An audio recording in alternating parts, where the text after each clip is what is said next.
Okay, Nay, may mga dala na po kaming materyales. Masaya po at mayayari yung bahay namin.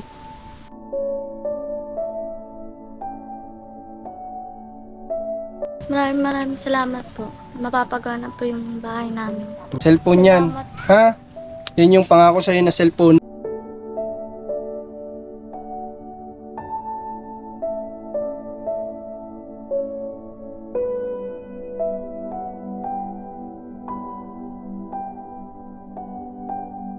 Welcome back po sa ating munting channel, sa ating Facebook page, sa ating mga supporter na patuloy na sumusuporta sa atin. Maraming salamat sa inyong walang sawang pagsubaybay sa mga vlogs natin, daily vlogs, at saka po sa walang sawang pag-comments, pag-like, pag-share. Maraming salamat po sa inyo. Ngayong araw, andirito po kami sa lugar nila Janet, at talagang dito po sa Bicol ngayon ay dumadanas po ng tag-ulan. Hanggang February pa po ito. So wala tayong magagawa, kahit na umuulan, talagang lalabas po tayo para magpahati ng tulong. Ngayong araw may dala kami na kay Janet na mga materyales. Kaso nga lang po parang hindi kaya dito ng chariot. Hindi kaya kasi chariot yung pan-deliver, yun po yung 3 wheels. Hindi kaya dito kala Janet kasi medyo mataas. So nakiusap kami baka pwedeng kahit doon sa bunga di baba yung mga materyales. Tara po.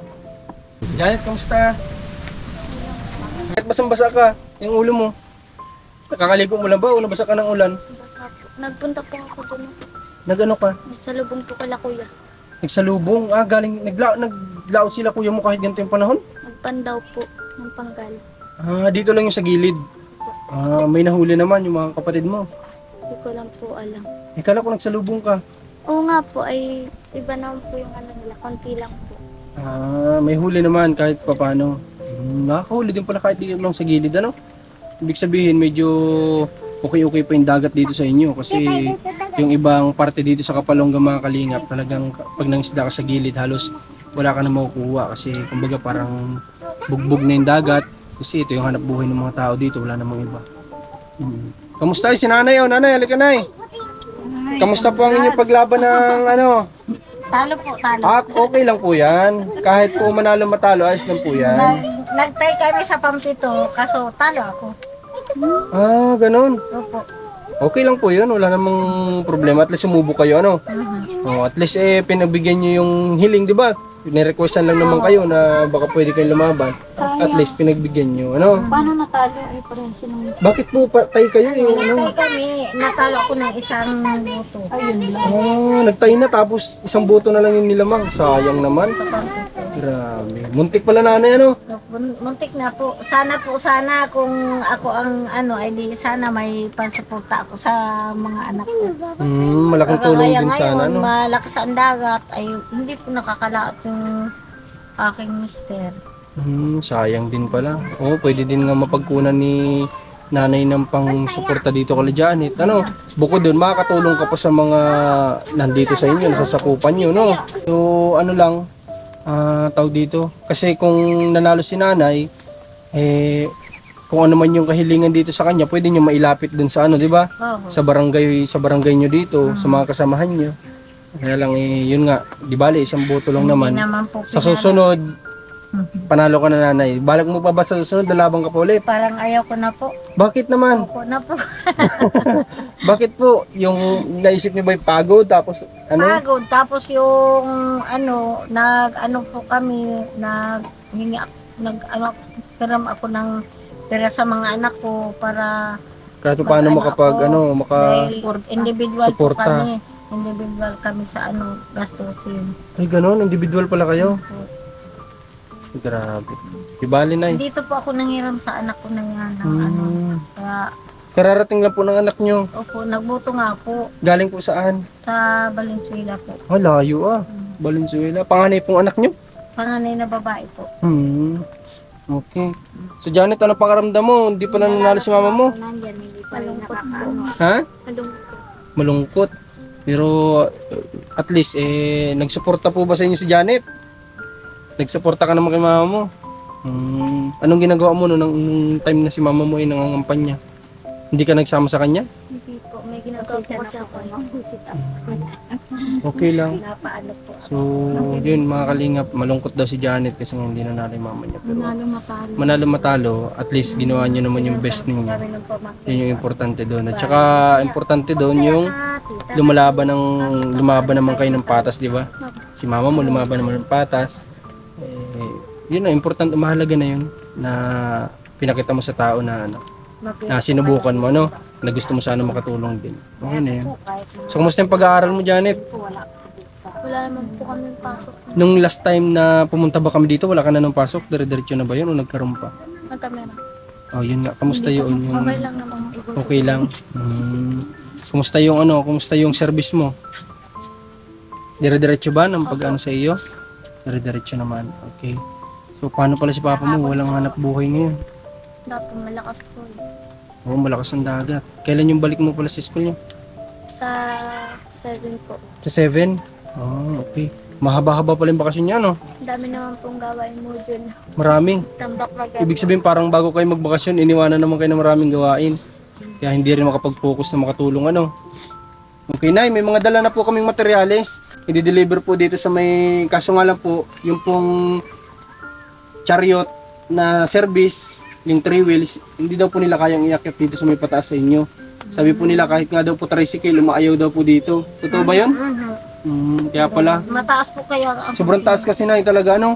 Kaya sabi nung magdi-deliver po, ipapakiusap na lang doon sa may Calabarameda, yun dito po sa may bungad. Ay, okay. Baka po pwedeng mapa-pick up nyo na lang po yun. Mhm. Ano? At doon na lang po natin kukunin, tapos dalhin nyo na lang po dito. Ha? Meron po doon yero, tapos plywood. Ano? Maraming po salamat. Okay po, Nay. Para kahit pa paano po ma-renovate po itong ano. Masaya po kami doon. Okay lang po yun, Nay. Ano, may mga pako na din. Ha? Meron na po doon. Ba't naluwag ka, Nay? Malungkot ka't natalo. Hindi po, sasaya po at Ha? sasaya po at mayayari yung bahay namin.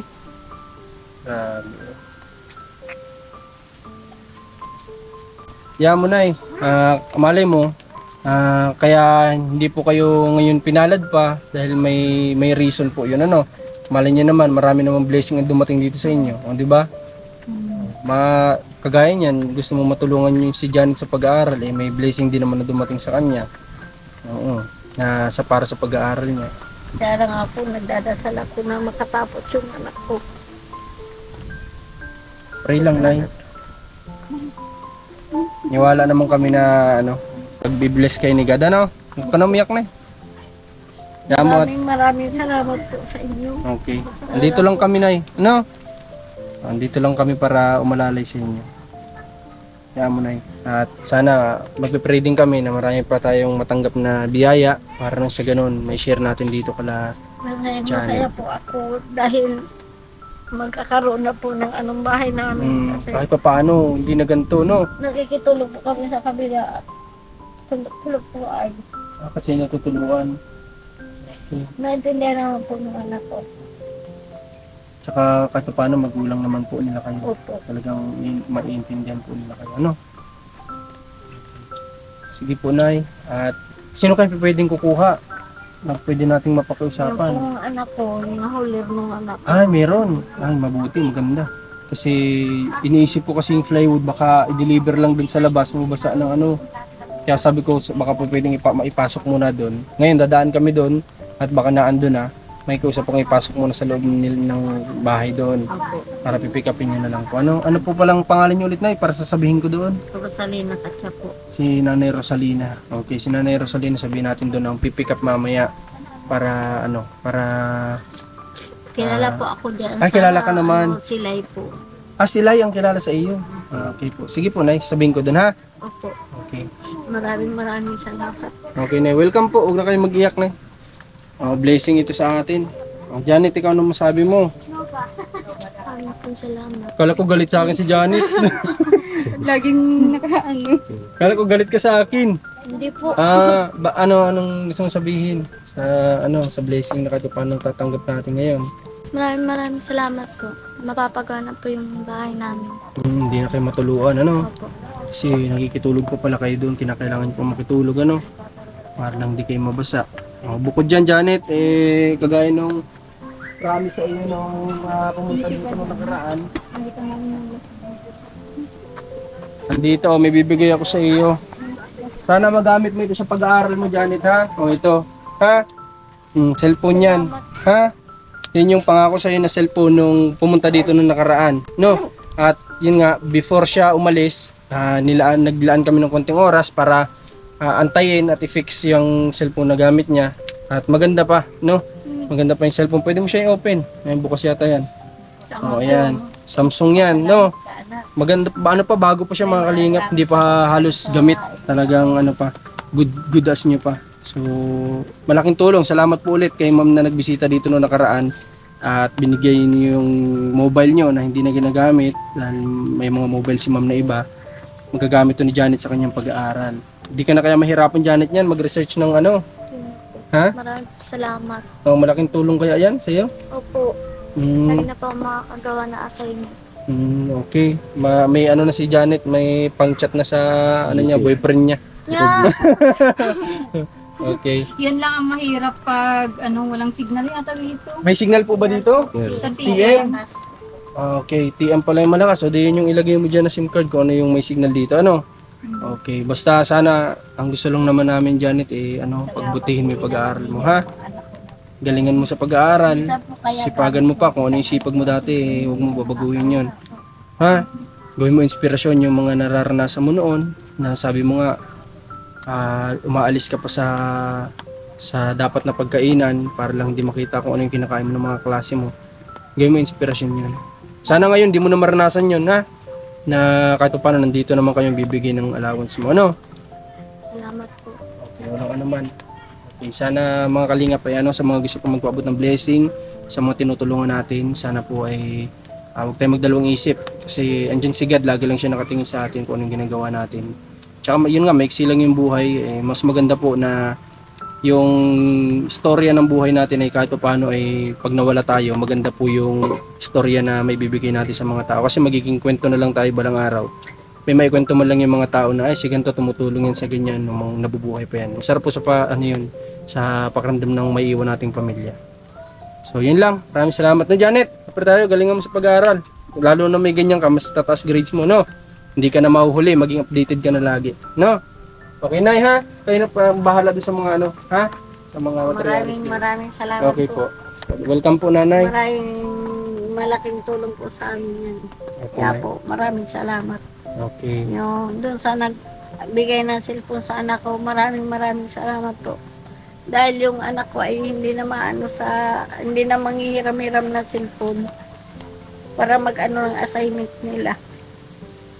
Grabe. Yung mga nararanasan ng tinutulungan natin, talagang hindi biro. Kasi sa kakulangan. Hug kay mama. Dili. Oh, tayo yakapin mo si mama mo, tumiyak ko. Sige daw, yakapin mo daw si mama mo. Grabe, oh. Naiyak na eh. Pati si Janet naiyak na, oh. Ganyan talaga ang magpapamilya, talagang tulungan lang. Tuwan-tuwa po talaga po ako. Ito po maipaliwanag sa sarili ko po at talagang labis po ang kasiyahan ko na natulungan po kami at tulungan yung anak ko. Maraming salamat po. Wala pong ano man ay. Pasalamat tayo kay God kasi kumbaga inihipon niya kami na mapuntahan yung mga kagaya po ninyo. Kasi kung di naman niya ituturo ito, hindi naman namin malalaman, di ba? O kaya kung may ginamit siyang tao para maituro kayo, siya pa rin yung may reason ng lahat, ano? Siya pa rin ang dahilan ng lahat. Okay. O, sige, Nanay, ngayon ay pupunta muna kami. Baka maiyak po kami dito lahat. Ano? Si Janet naiyak na din. Si Commander iyakin pa naman. Sa atin, umiiyak din yata. Sa Umiyak sa usok. Si ate naiyak sa usok. Kasi nagluluto. Ate, salamat po ha. Pinapatuloy niyo po yung magulang ninyo. Kasi wala rin naman po ako dito. Salamat po at siyempre talagang din nyo rin sila pinapabayaan po na may experience nila yung ganito. Nagbibigay din ng baon. Salamat po Kasi si ate yung panganay na babae sa magkakapatid. Iba po talaga kapag May tatlo pong anak may anak pa, di siya ba? po alagaan ng mga anak niya. siya nagsusuporta tapos natutulungan pa si John kahit paano kaya iba rin po yung panganay na babae yung talaga. asawa niya. Wala po. Wala dito. Hindi po, hindi na po pinadadalhan yung mga anak niya. Ay, ganun. Kumbaga parang separate na po sila. Kaya po yan ni ate. No, maraming maraming bunso single niya, mom, 6 na no? taon na, hindi pa po nakikita ng ama. Kaya saludo ako sa mga single mom na tinataguyod yung mga anak nila. Sila na yung nanay, tatay. Ito na ang nag-ano Salute. sa mga anak niya.